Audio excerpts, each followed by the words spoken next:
José Luis. Gracias, José Luis.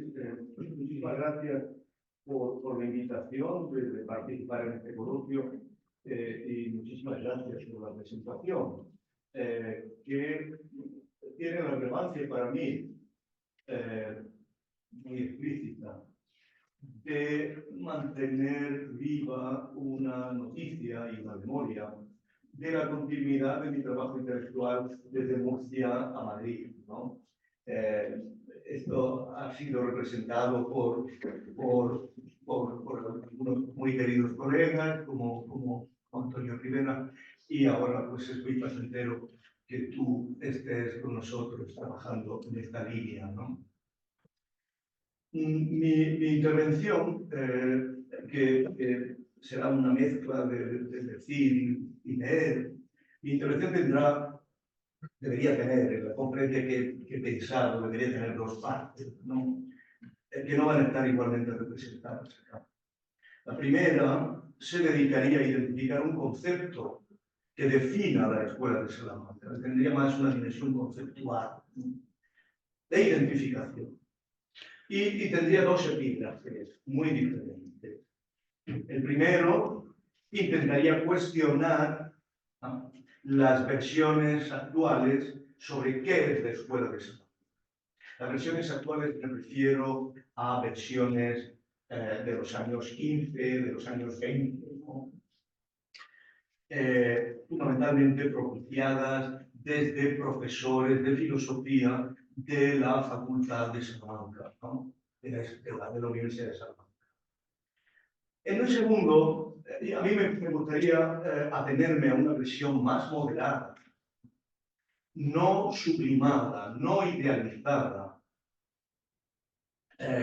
que utilizaría versiones que me parecen más equilibradas para definir lo que es la escuela. Estas versiones más equilibradas, por supuesto, tienen que ver con la generación de profesores que fueron, en cierto modo, mis maestros, ¿no? Pues la generación de Vicente Muñoz, que también eran profesores de Salamanca, la generación de Cirilo Flores, una generación de profesores que miraban la escuela, y yo creo, ¿no?, que al margen del contexto, al margen del ambiente intelectual que se ha producido en España en la última década, que es un ambiente muy específico.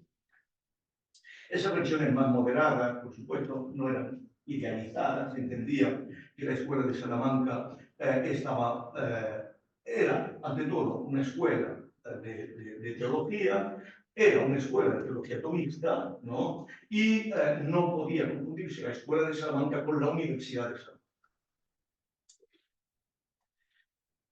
Yo me voy a tener a esta versión más equilibrada, ¿no?, que no ve en la Escuela de Salamanca una sublimación de la fundación de la modernidad española o de la fundación de la modernidad europea, ¿no? Yo creo que es una percepción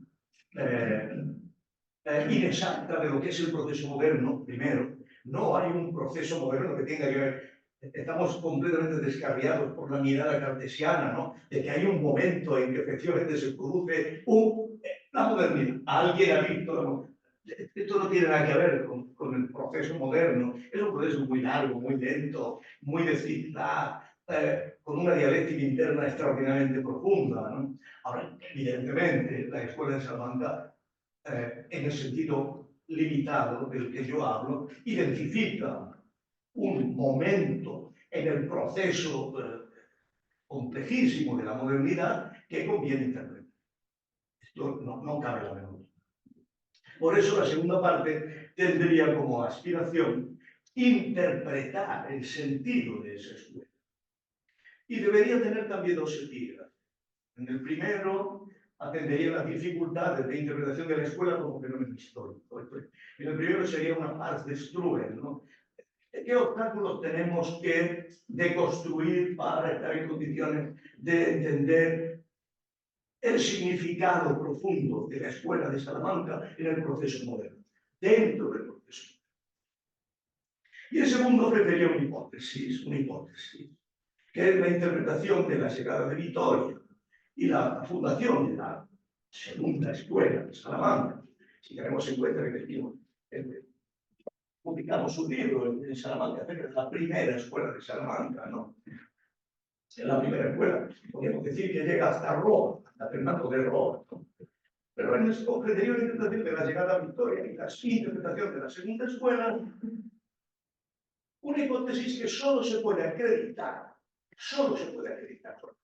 verificar, verificar es una palabra demasiado fuerte, pero solo se puede sostener cuando se tenga en cuenta la formidable fisura, la formidable ruptura que supuso acabar con la vieja tradición del siglo XX. Esta ruptura fue anterior, no la produce Vittoria, fue anterior a la llegada de Vittoria. Y se aprecia, lo apreció ya Heredia, se aprecia la mediocridad universitaria en los tiempos de las luchas civiles castellanas. Ahí, la universidad, a partir de 1907, en el que se perdemos toda pista de Roa, desde el 7 al 26, no tenemos una imagen real de la Universidad de Salamanca. Porque fueron los tiempos, esto en el imaginario español, creemos que esos tiempos son los tiempos de plenitud, pero son los tiempos de la guerra civil castellana, los tiempos de una guerra civil permanente, desde la muerte de Isabel la Católica. Una vez que muere Isabel la Católica, se impugna la gobernación de Fernando, se impugna la gobernación de Cisneros, por supuesto, se impugna la segunda gobernación de Fernando. Hay un estado de inquietud permanente que va a desembocar ciertamente en las comunidades, ¿no? Que es la culminación de ese trauma. Toda interpretación requiere una hipótesis, ¿no? Y necesita reconstruir un contexto histórico. La significatividad de la llegada de Vittoria y la función de la Escuela de Salamanca solo se puede medir por su sentido histórico. Y solo desde él y de la reconstrucción de su contexto se puede comprender, al margen de los tecnicismos, al margen del contenido intrínseco de la doctrina, se puede comprender su sentido.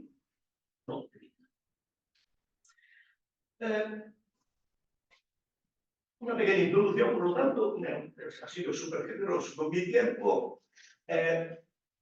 Pasaré al primer punto de una manera prácticamente de puntilla. Yo no creo en una interpretación sublimada de la Escuela de Salamanca y llamo interpretación sublimada de la Escuela de Salamanca la siguiente. El preguntarnos hoy por esta escuela es asistir al nacimiento de la filosofía moderna, tal y como fue aconteciendo en Europa.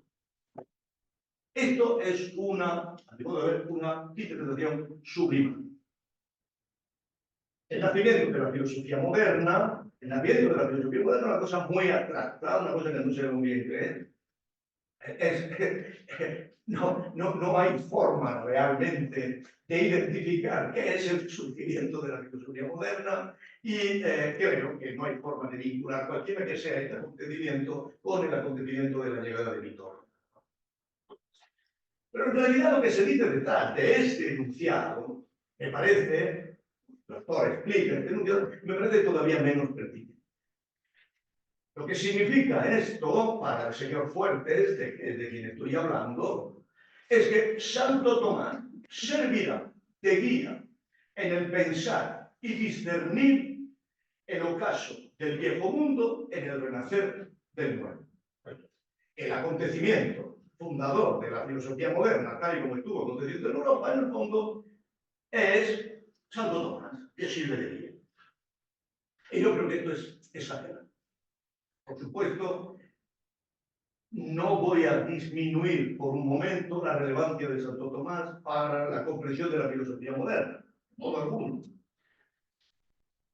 Pero esa interpretación de Santo Tomás, que tiene directrices enormemente diferentes, pensemos, por ejemplo, la interpretación interpretación de Santo Tomás que da Cayetano, que es completamente diferente de la interpretación de Santo Tomás que da un dominico como vocero. Y ambos proceden de Tomás de Aquino, pero podemos decir que de la misma manera que es relevante la interpretación de Cayetano para la vida de la filosofía moderna, podemos decir que es relevante la interpretación de Tomás que da Bucero, que está inmediatamente adoctrinando a Calvino y que está a partir de ahí adoctrinando toda una constelación específicamente. Por lo tanto, un poquito de humildad en este sentido me parece que es decisivo y fundamental. La modernidad es un proceso muy complejo, muchas caras, y tiene uno de sus momentos en Salamanca, pero no tiene el momento en Salamanca. Pero lo que hay detrás de esto es un enunciado de nacionalismo político, porque lo que explica estas dos frases es una ulterior que dice que Castilla ha quedado comprometida en esa construcción moral vinculada a la Universidad de Salamanca. Castilla se ha hecho por la Universidad de Salamanca. El programa de modernidad es un programa de constitución castellana y es un programa que ha sido representado de una manera central en Europa por la Universidad de Salamanca. Y por supuesto, una vez más, ¿no? la construcción nacional de Castilla es importante para la estructura de la modernidad europea. No podemos imaginarnos el proceso de construcción nacional de Castilla como un proceso de construcción nacional triunfante, porque no lo fue. E incluso podíamos preguntarnos si uno de los elementos fundamentales del proceso moderno, específicamente europeo, tiene que ver con el hecho de la destrucción del proceso de construcción cultural y nacional castellana, ¿no? Esto es, por la sustitución del proceso de construcción nacional castellano por el proceso imperial de los Austria, que son dos cosas completamente diversas. En todo caso, para Fuertes, que sublima la Universidad de Salamanca en este sentido, la Universidad de Salamanca ciertamente fue la representación de Castilla en el proceso de construcción, en el proceso fundamental que estaba ocurriendo allí de construcción de la República.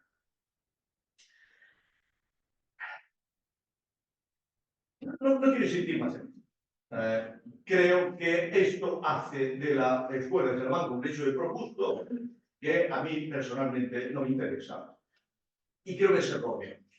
Y es erróneo, por ejemplo, cuando hace que la Universidad de Salamanca, en el fondo, fuera definitoria de las tesis fundamentales del Concilio de Basilea, del Concilio de Constancia y del Concilio de Basilea. Esto se le puede decir a quien ya no tenga ni idea de qué es el Concilio de Basilea, pero verdaderamente, por muy importante que fuera la contribución castellana al Concilio de Basilea, la presencia imponente. No hay que olvidar que allí estaba Nicolás de Cusa, estaba el Normita y había otras personas. Y no hay que olvidar la magnífica presencia de las ideas de Basilio de Padua en el Concilio de Basilea. Un poquito de humildad testimonia que la megalomanía siempre ha sido muy mala consejera para la vida intelectual. Dejo en este sentido la impresión que hace Fortes, de Pérez de Oliva, etc. Dejo de lado la intervención de Pena, que me parece más discreta, pero que también tengo mis problemas con ella. Puedo dejarlo de lado. Las versiones más equilibradas. Las versiones más equilibradas. Por supuesto, yo creo que la más equilibrada de todas las que he leído es la de Ulrich Holmes, en el prólogo, en la introducción que hace a la edición alemana de las Vorlesungen de las relaciones, ¿no? En estas 100 páginas más o menos de introducción a todas las relaciones de Vitoria, Holmes recoge toda una documentación imponente, lo habéis visto, en 2 volúmenes magníficos, y da efectivamente una idea extraordinariamente, creo, que equilibrada. Y es equilibrada en la medida en que muestra que efectivamente todas las prácticas de Vitoria tienen sus antecedentes en las prácticas parisines. donde él ha trabajado. Y que esas prácticas están íntimamente relacionadas con la figura imponente de John Mayor, natural. No fue maestro de Vitoria, ¿no?, que se tuvo escrupulosamente a los comentarios de las sentencias, pero pone de relieve la relevancia que tiene Petrus Crocae. Petrus Crocae tiene muchísima relevancia porque, en cierto modo, más allá de los comentarios que ha hecho Cayetano, lleva la suma a la propia enseñanza universitaria, es decir, rompe con la sentencia como libro fundamental y genera una empresa intelectual que es editar la segunda edición. Una edición que es la que va a servir al propio Vitoria en sus comentarios editados, como sabemos, por Bertrand de Neve. O sea, esto, me parece que esta proyección, ¿no?, Cayetano, Crocae, Cayetano con comentarios, pero Crocae con enseñanza, ¿no? Me parece que es muy importante porque nos muestra, y Mayor también, nos muestra hasta qué punto Vitoria es un talento sincrético importante. Es sincrético porque efectivamente tengo que hacer un gran comentario, es sincrético porque no solo hace comentarios, sino que enseña comentando fundamentalmente la suma, y porque recoge la importancia que París está teniendo por parte de todos los enseñantes de interpretar, de aplicar todo el arsenal conceptual al servicio de problemas concretos de la actualidad. Esto lo ha hecho, obviamente, Cayetano, como sabemos, ha estado en condiciones de intervenir en las relaciones de poder civil, poder eclesiástico, y ha intervenido en aspectos muy centrales de la polémica política general. Lo hace John Mayor, que en las sentencias ha estado comentando claramente cuestiones que tienen que ver con los indios, que tienen que ver con el descubrimiento, y se genera con esos tres elementos, genera una síntesis que efectivamente es más novedosa que los puntos unilaterales o que las formas unilaterales. Esa capacidad que tiene Vitoria de recoger la experiencia de París y unificarla es verdaderamente central y fundamental. Y obviamente esto le concede a Vitoria lo que Horst llama, creo que de una manera, una completa fiabilidad para las tradiciones espirituales de la orden. Vitoria, podemos decir que una vez muerto Crocae, que muere muy pronto, inmediatamente después de su edición, podemos decir que Vitoria significa para la orden de los dominicos posiblemente el talento más fiable en esos momentos. No para los dominicos españoles, para los dominicos en general. Significa para la orden alguien que domina perfectamente las tres formas, ¿no?, de implicación en la vida intelectual. Implicación del comentario puntilloso, magnífico, de una enseñanza rigurosa y de una intervención en los temas polémicos de la actualidad.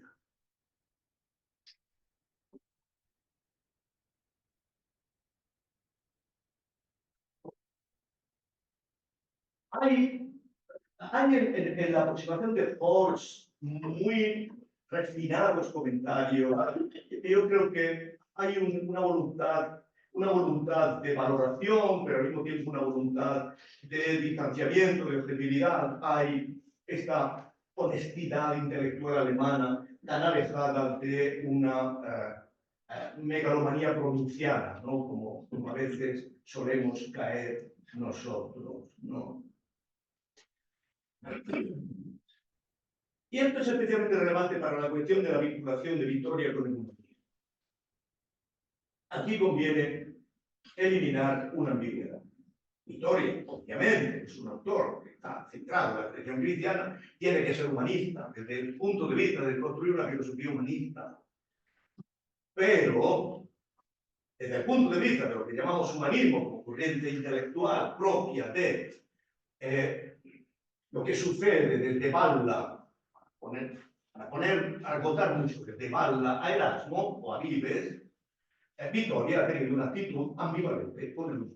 Y Hobbes es muy puntilloso al decir que la actitud de Vittoria muestra una evolución. Muestra una evolución de su relación en París, al parecer como diría don Álvaro Dor, un quinto columnista del erasmismo, ¿no?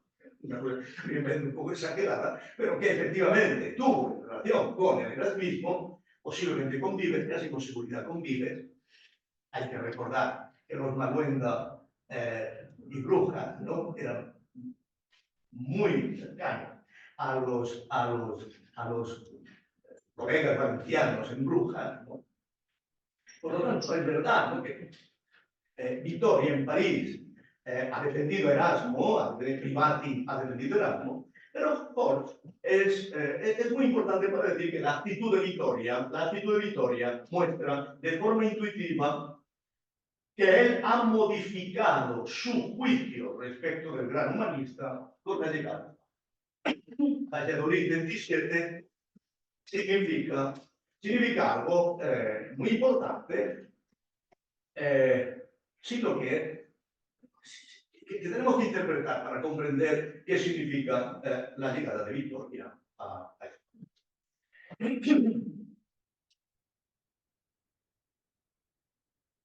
la relación de Vittoria con el programa humanista, no con el humanismo, con el programa humanista, se ve, con Vittoria español, ya con el programa humanista, se ve en el hecho, bien claro, se puede compulsar textualmente, que el papel de los padres de la Iglesia viene expresamente acentuado en toda interpretación doctrina.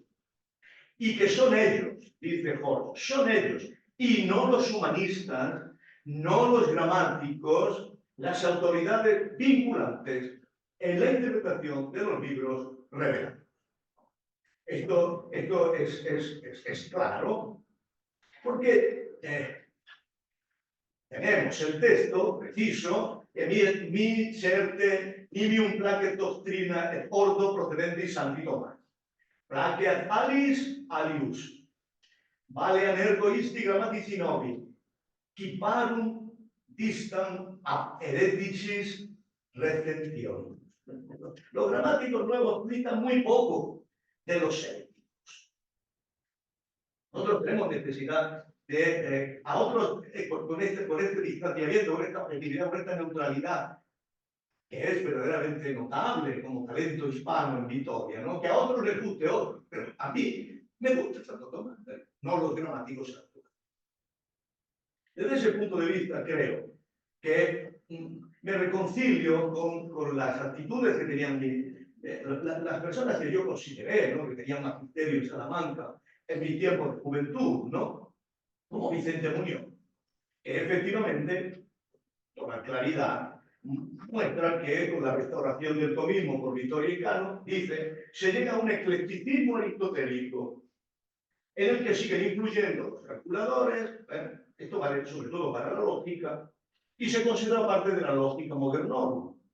Pero la restauración tomista realizada por esos años en Salamanca y en general la contrarreforma supuso una vuelta al siglo XIII, eliminando los adelantos del siglo XIV y del XV y el sentido de los grandes esquemas doctrinales.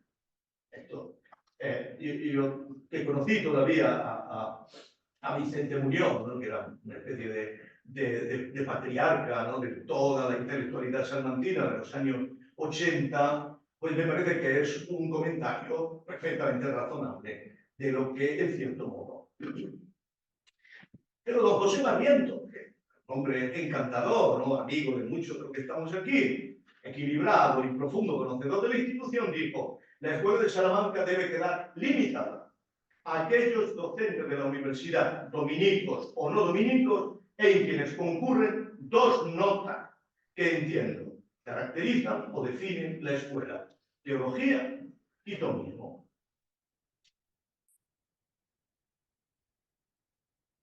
Creo que desde este punto de vista, tanto Barrientos como Muñoz, podríamos ir a otro, me parece que tienen una idea conceptual de la escuela que es la adecuada.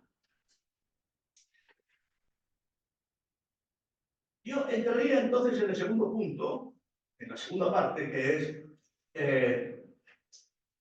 ¿en qué sentido estamos hablando aquí de escuela? Porque la primera pregunta que tenemos que hacernos, o sea, ahora estoy desbrozando aspectos que tienen que ser necesarios para implementar la escuela. La primera pregunta que tenemos que hacernos es preguntarnos si la universidad, incluso la del siglo XV y XVI, permite pensar en términos de escuela, en un sentido moderno, como grupo compacto intelectual, ¿no? Porque el mundo universitario de las épocas cercanas a la Edad Media, tardía, se vertebra alrededor de órdenes religiosas y de obispado. Si alguien quiere ordenar corrientes intelectuales, debe estudiar esto, órdenes, y de forma más concreta, colegios. Porque toda identificación de escuela y universidad, hace fuertes, me parece que es una simplificación desmedida. La sociología de lo que hoy entendemos por escuela, como grupo organizado, con aspiraciones comunes, compartidas por diversos investigadores, en lucha con direcciones intelectuales alternativas, difícilmente se verifica en las condiciones sociales del siglo XV y XVI, al margen de lo que es una orden, al margen de lo que es una directriz de orden. Se puede reconocer a los teólogos de Salamanca por parecidos de familia, pero no por trabajos coordinados, por una división de trabajo, por una jerarquía interna, aunque sí exista un liderazgo incuestionable como es el de Vitoria. Que Vitoria fuera el más importante profesor o que mantuviera su prestigio intacto en hombres como Cano, no hace de él un líder de escuela. Los condicionantes de la actividad intelectual en este momento no eran los propios de la escuela, eran los propios de la orden. Lo que llamamos Escuela de Salamanca tras Vitoria tiene como referente el pensamiento de la orden de los dominicos castellanos. Eso era lo vinculante, eso era lo condicionante. En la orden residía la política universal y eso con una intensidad creciente a la problematicidad de la propia época. Y en 1526 la problematicidad de la época era extrema. Por tanto, no creo que podamos hablar de escuela en un sentido específico en el que podemos hablar de escuela de Viena, por ejemplo, ¿no? Como si implicara un centro autónomo de dirección intelectual. Una escuela implica libertad de fundarla. Y no creo que eso se diera en los profesores de Salamanca de 1526. Sin conocer, por tanto, la política de las órdenes, es muy difícil pronunciar una palabra con sentido sobre todo esto. En todo caso, y por grande que sea la influencia de los dominicos sobre la construcción de la nación castellana, y es mucha, no pueden identificarse ambos sectores, ¿no? Dominicos y nación. Hay gente que habla de los dominicos como una orden nacional castellana, pero ni siquiera hablando de los dominicos como una orden nacional castellana puede decirse o puede equipararse los dominicos y la construcción nacional castellana. Por ejemplo, es imposible comprender el proceso, con esta mentalidad es imposible comprender el profundo significado del proceso que dio lugar a la fundación de la Universidad de Alcalá.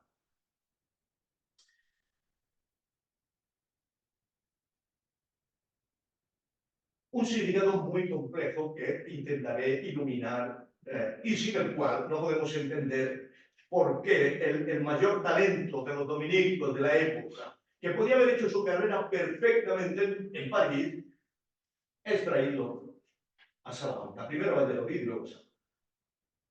Una vez atentado esto, surge un segundo prejuicio que hay que evitar. El investigador tiene que dejar de pensar en la orden de los dominicos castellanos como una corporación férrea, jerarquizada, disciplinada, como una especie de orden motorizada, fuertemente unificada alrededor de aspiraciones de poder y siempre dispuesta a servir de brazo teológico del Consejo de la Inquisición. Esto, tenemos que quitarnos esto de la cabeza porque si no, no entendemos lo que significa realmente la época. Esto sería muy simple. No hay en Vitoria apología alguna de la Inquisición. Esto es algo que sorprende. No hay en Vitoria, no puede decir que exista mucho en Vitoria nada que tenga que ver con la apología de la Inquisición. No solo eso, una vez alcanzada la fiabilidad y la confianza, mediante la fidelidad a ciertos elementos indispensables de la orden, los actores en la orden de los dominicos gozan de una libertad personal incuestionable. Una libertad que defienden con uñas y dientes y con un sentido de la oportunidad, del kairos, de la flexibilidad tan poderoso como su autoestima. Una orden con prestigio en aquella España, en aquella Europa, con prestigio y poder, es un espacio de amplísima libertad individual. Esto tenemos que tenerlo muy en cuenta. Por ejemplo, no hay un diseño de orden para fundar el Colegio de San Gregorio en Valladolid, por Alonso de Burgos. No es un azar. Alonso de Burgos es un hombre importante, es un hombre que tiene cargos, es un hombre que tiene poder y despliega su proyecto, que es un proyecto personal, por supuesto, pactado, flexiblemente organizado. Pero no es un azar que el fundador de este colegio fiche a Vitoria. Los dos son de Burgos. Los que están con él son Bartolomé de las Casas, converso, Luis de Granada, hiperconverso, Vitoria, de madre conversa, Bartolomé Carranza,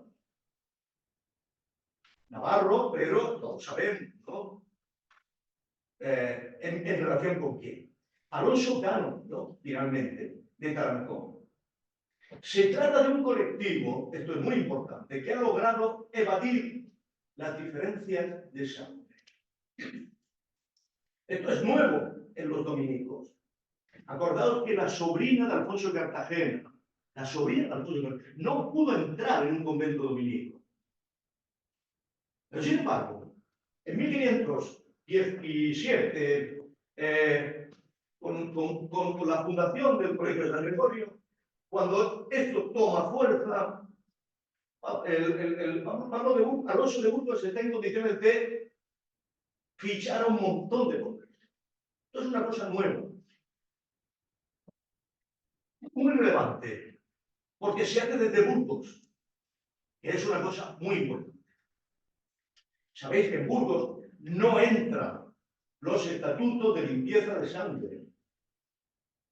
En Burgos, cuando la segunda gobernación de Fernando el Católico dice que saquen a todos los conversos de las capillas de las catedrales, Burgos se levanta en rebelión y dice, ¿pero cómo? Si quitamos a todos los conversos de las capillas de las catedrales, nos quedamos sin capillas. No es posible hacer eso.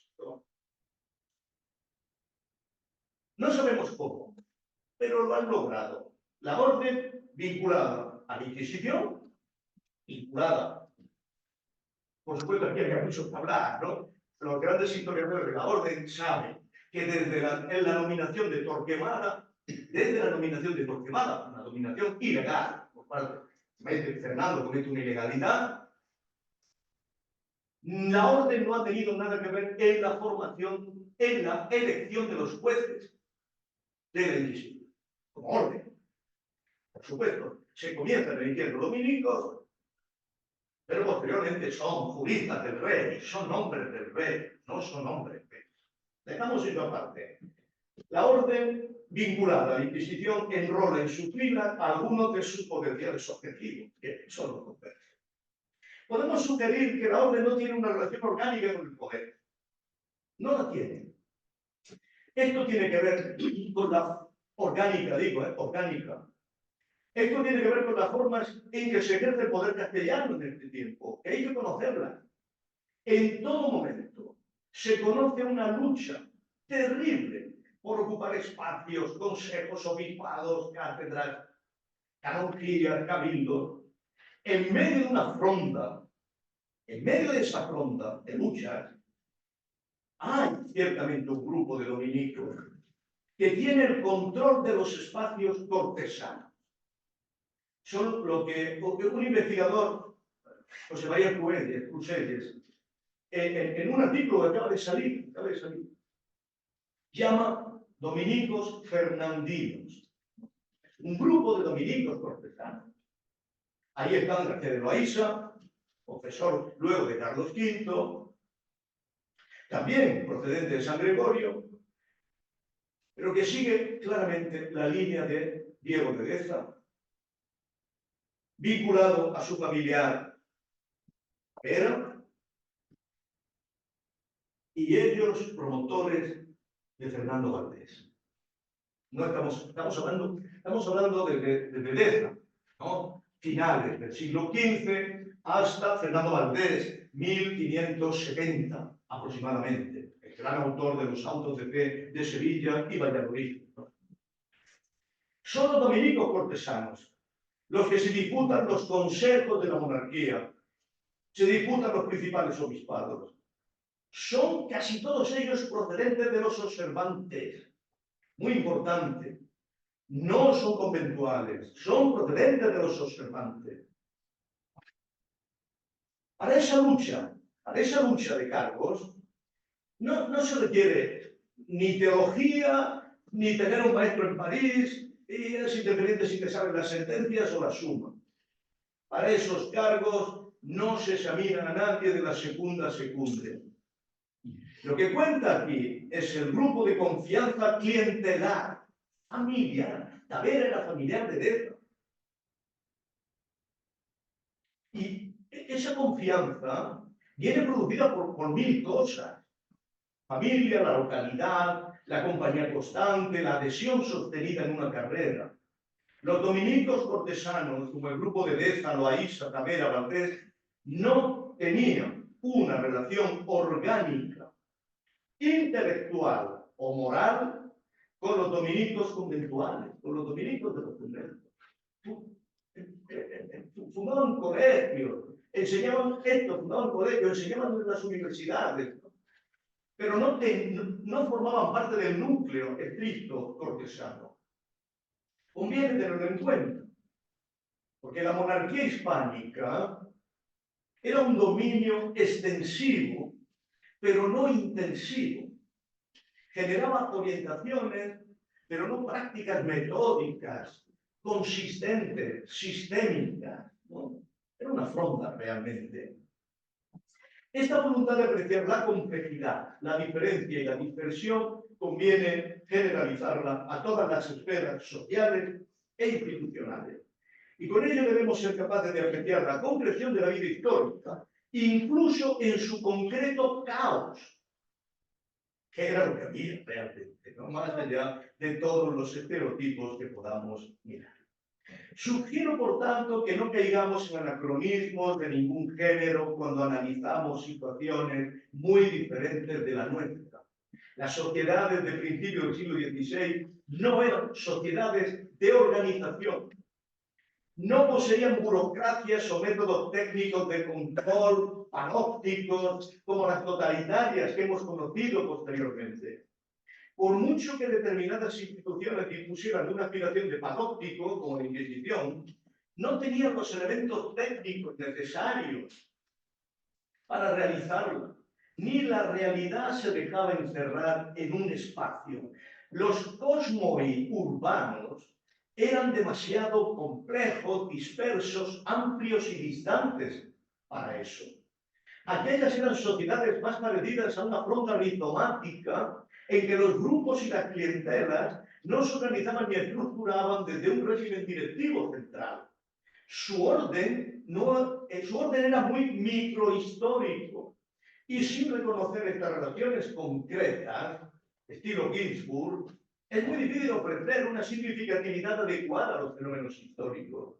Como hemos sugerido, lo que sucedió con Vitoria en Salamanca no puede dotarse de una significatividad general para la construcción nacional castellana.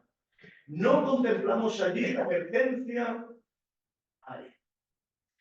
de ningún intelecto general castellano o una cobertura para el dispositivo de poder regio cortesano. No fue un proyecto nacional en la orden de los dominicos.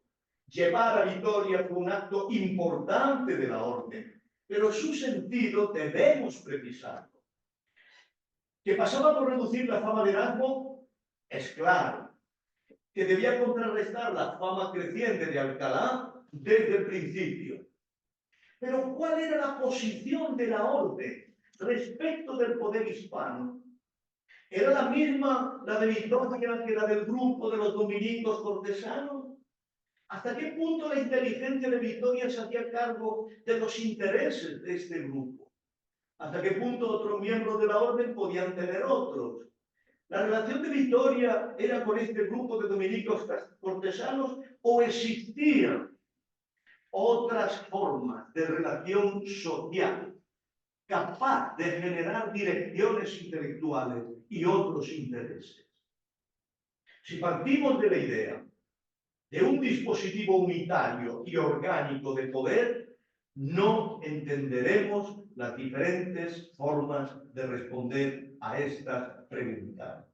Y sin ellas, la significatividad de las posiciones de Vitoria se nos escapa. ¿Cuánto tiempo? 10 minutos más. Bueno, en 10 minutos. Para entender esto, tenemos que comprender lo que se produce, el giro que se produce, el giro y el vacío que se produce desde la segunda escuela a la llegada de Vitoria.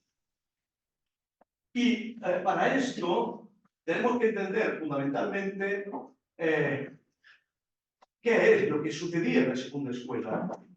Si nosotros vamos a los trabajos de Medina, de otra serie de autores que han estudiado esa segunda escuela de Salamanca, identificamos una figura fundamental, una figura sin la que no podemos entender nada de la segunda mitad, de la intelectualidad castellana del tercer tercio del siglo XV, que es Pedro Martínez de Osma. Pedro Martínez de Osma es un talento hermano de Vitoria, está a la misma altura que Vitoria. Cuando nosotros vamos a los comentarios pormenorizados a la ética y a la política que hace Osma, nos damos cuenta de que estamos ante verdaderamente un talento europeo. Y es un talento europeo porque está haciendo comentarios sobre las versiones de Bruni. No está haciendo sobre Moerbeke, está haciendo sobre Bruni. Bruni, que ha sido introducido por Cartagena. En su entorno se ha traducido la política de Aristóteles, antes de Simonaldí, en un magnífico, incunable en letra gótica.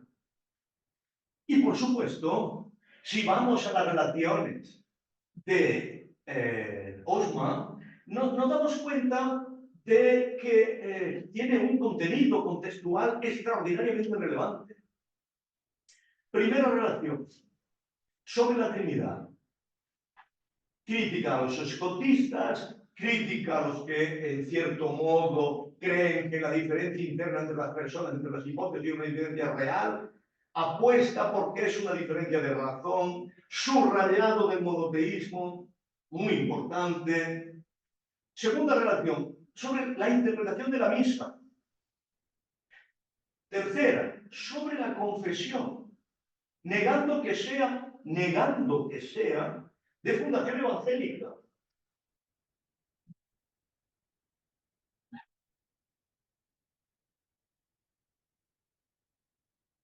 Y cuarta, muy importante, acerca del sentido de la nueva ley y de la vieja ley. Esto es, las relaciones entre la ley de los judíos y la ley de los cristianos. Las relaciones entre la ley del temor y la ley del amor.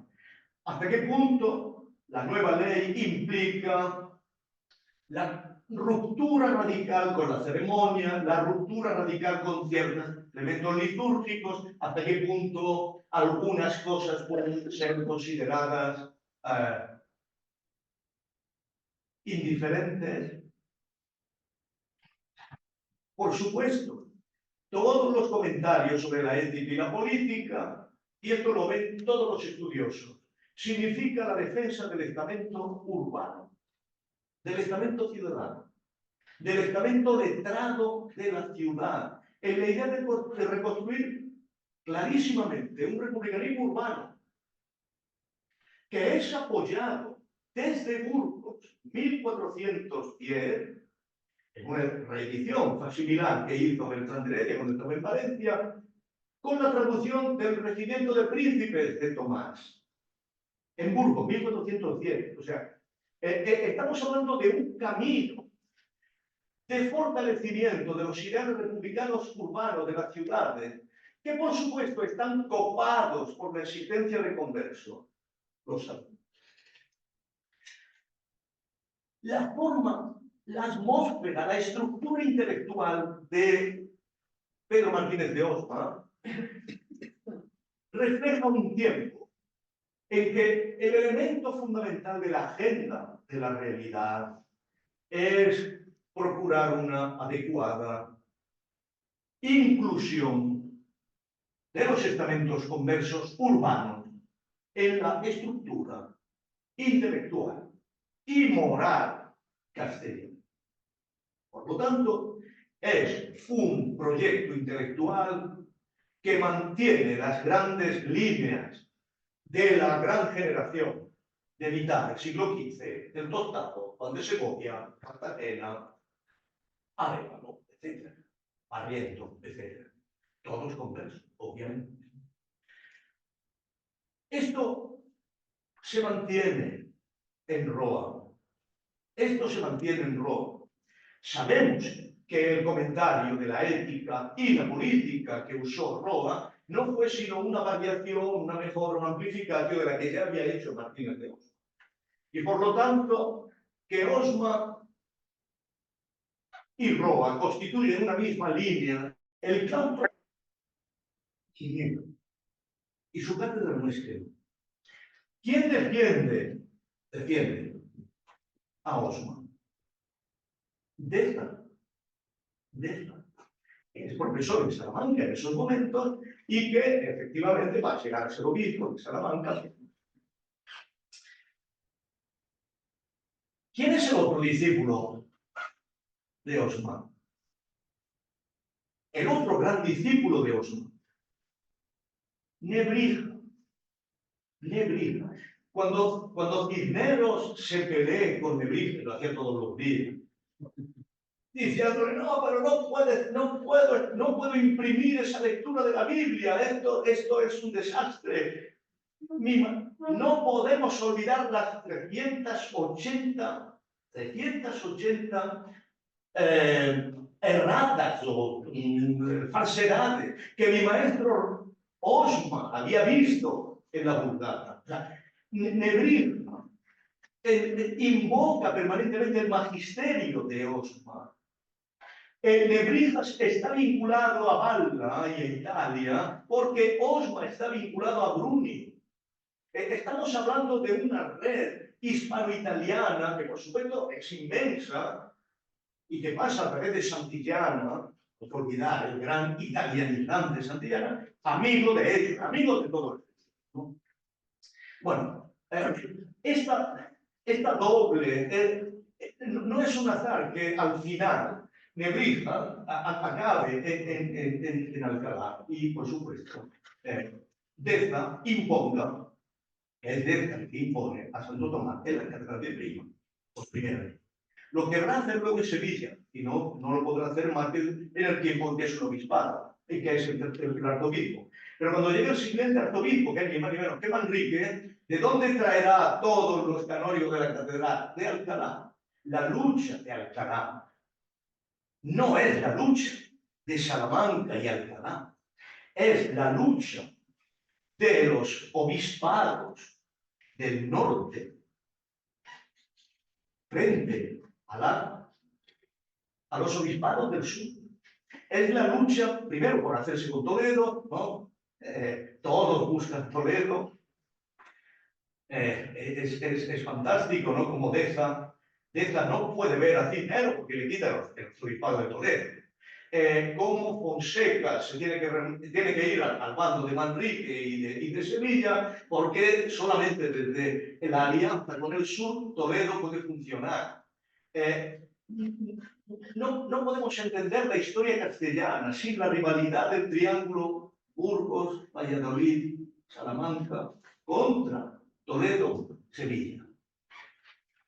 El fracaso de las comunidades tiene que ver justamente con esa ruptura de intereses entre el Burgos, que es el puerto de Castilla hacia Flandes, y Sevilla, que es el puerto de Castilla a la América. Esto es, tiene que ver con importantísimas diferencias de intereses. Porque la construcción nacional, esa famosa construcción nacional castellana, no ha existido. Porque la diferencia radical entre la Castilla del Norte, que ya ha incorporado perfectamente a los conversos en su estructura cívica, y la Castilla del Sur, sometida a una presión extraordinaria de depuración de sangre conversa, no permite la posibilidad de un proyecto colectivo.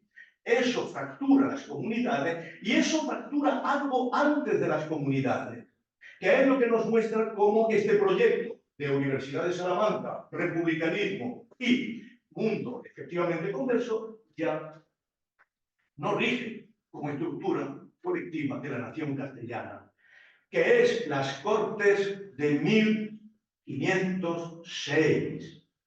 No se ha dado relevancia a las Cortes de 1506, pero esas Cortes, que son la prehistoria de las comunidades, son decisivas, porque es unas Cortes que se convocan mientras Felipe I está vivo y viene dispuesto a constituir el reino de un modo completamente diverso, acabando con la Inquisición lo primero, y una vez convocada se ve que el rey se muere y que viene Alba y les dice: os disolvéis, os cuelgo en la Alameda de Burgos a todos los que estáis aquí.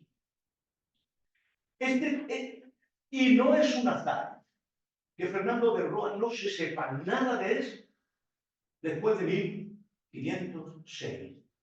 Ahí desaparece. Pero no solo eso, sino que Beltrán lo sabía. Los registros de la Universidad de Salamanca comienzan a tener años vacíos, años que no se sabe quién está allí, años sin estudiantes. Y por supuesto, en los años de las comunidades, en los años del gobierno de Cisneros finales, en las comunidades no hay registros. Nadie quiere dejar huella de dónde estuvo Salamanca en ese tiempo. Evidentemente, desde Zamora, con el obispo de Zamora, cabeza, Salamanca, Medina del Campo, estuvieron por las comunidades. Después de las comunidades, había una razón negativa para nombrar a alguien en Salamanca: no tener vínculos comunes. Esto era un requisito sine qua non. La hostilidad de Carlos a los comuneros, personal de Carlos, los comuneros no podemos entenderla. Fue una obsesión hasta el final de su muerte.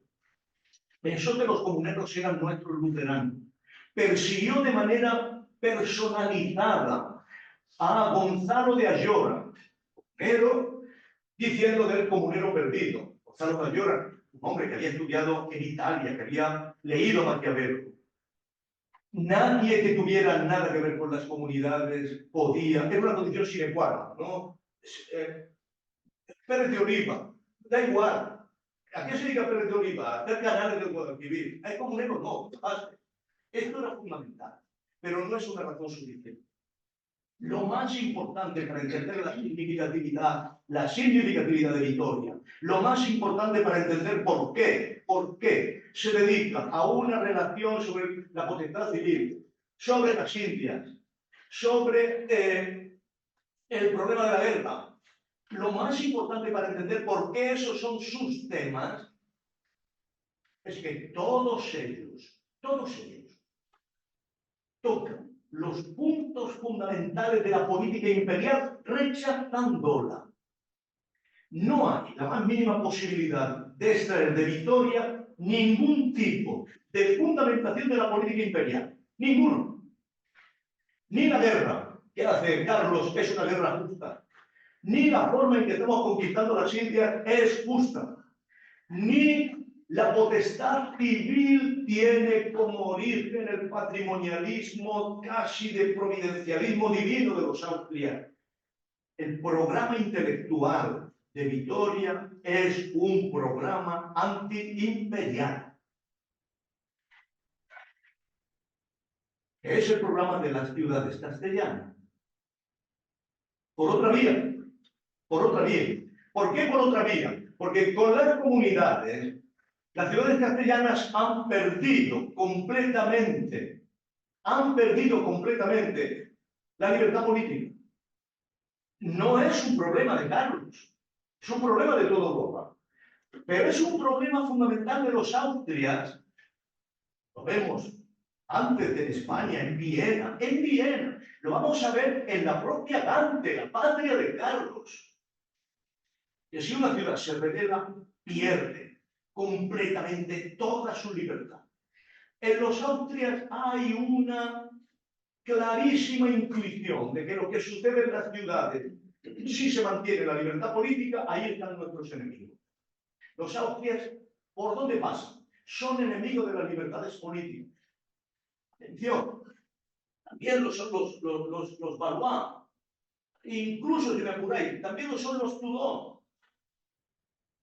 Y en todos sitios donde las ciudades pierden la libertad política que había intentado fundamentar Roa y Osma y Cartagena, donde se pierde, ¿qué es lo que emerge? Lo que emerge es la voluntad de las ciudades de conservar las libertades económicas. Esto es un proceso europeo. La manera en que los Valois y la manera en que los Tudor compensan a las ciudades por la pérdida de derechos políticos es otorgarle derechos económicos. Y esto es lo que buscan las ciudades castellanas, una vez que han perdido la batalla política de las comunidades. Y por eso, para mantener esos derechos económicos, tenemos que defender el derecho natural del comercio. No el derecho natural de conquista, que no existe. Tenemos que defender a los comerciantes. Burgos, la principal comunidad de comerciantes de Castilla, tenemos que defender a los comerciantes frente a los conquistadores y a los hidalgos, que en el fondo no nos traen nada, no nos sirven de nada más que para desprestigiar nuestras propiedades.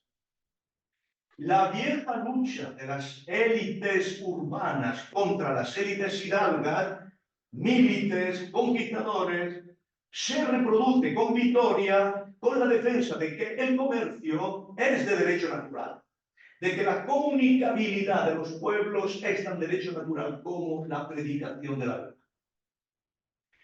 Y esto, por supuesto, fue la manera en que Vitoria sirve a los mismos intereses que había servido escuela, segunda escuela, a los intereses urbanos de Castilla de un modo diferente, que es el modo que se abre cuando se ha perdido la batalla política histórica.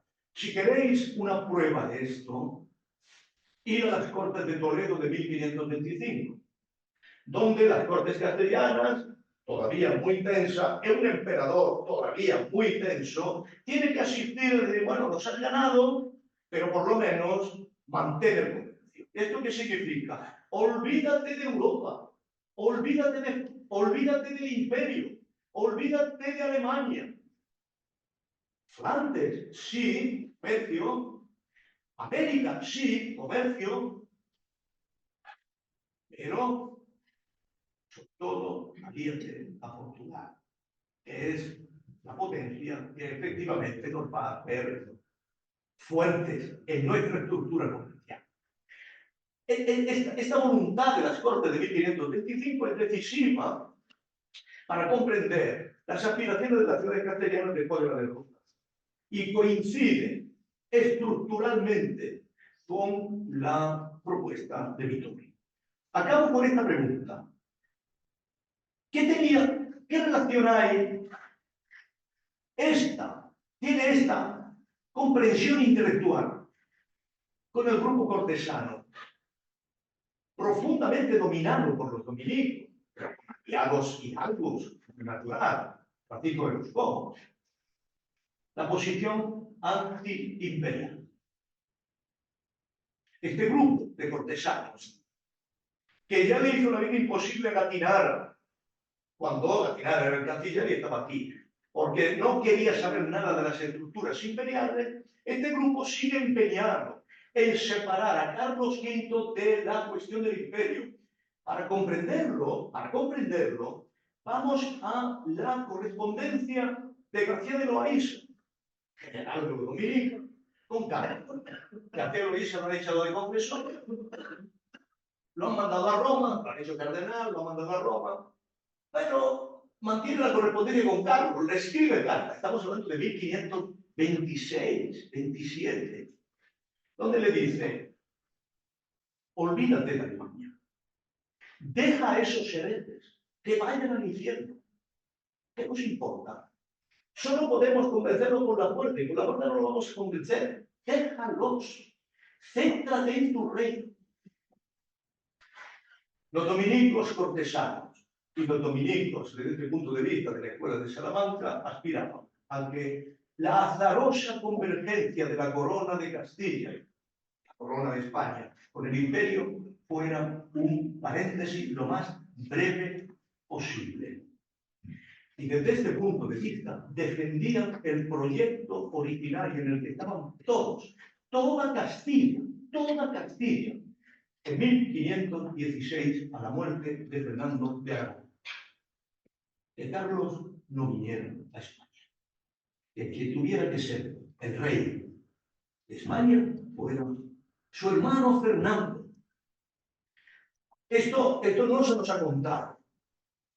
Pero cuando Carlos con Gattinara le dice a Fernando que se vaya de España, por donde pasaba Fernando, los pueblos boicoteaban la comitiva.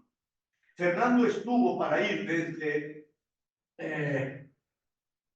posiblemente desde Valladolid a Santander, 6 meses. Y los barcos que tenían que llevar los Andes no aparecían. Y los pasquines aparecieron en todas las iglesias. Y las hojas volanderas inundaron Castilla. ¿Qué viene a gobernarnos que no sabe nada de nosotros? Teniendo un rey que sabe nuestro idioma, que es formado aquí, que es natural aquí. Fernando, que luego fue emperador, fue la opción de Castilla, de forma intensa y permanente. Y eso no fue jamás olvidado. Y creo que si no entendemos esta estructura específica del cosmos histórico castellano, no estamos en condiciones de entender qué significado tiene que Vitoria se concentrara en los temas, y solo en los temas que destruían la legitimidad del emperador.